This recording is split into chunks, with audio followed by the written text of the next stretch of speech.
C'est dans cette station familiale du Collet d'Alvar qu'un accident est survenu. Une skieuse de randonnée s'engage en pleine nuit dans la descente.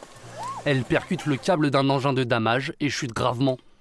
Invisible dans la pénombre, souvent éloignée des dameuses, ces câbles sont extrêmement dangereux.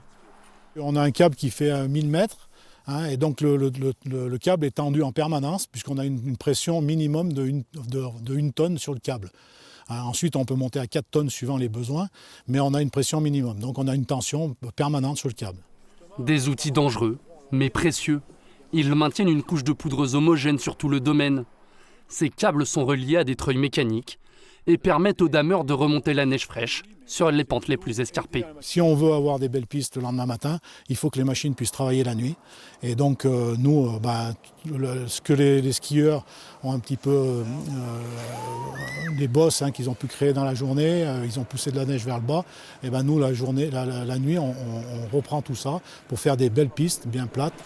La pratique du ski de nuit explose.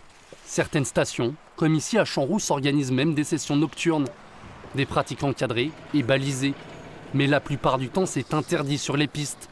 Car faire du ski, du trail ou de la raquette de nuit n'est jamais anodin. En cas d'accident, l'accès à la victime est plus complexe que de jour.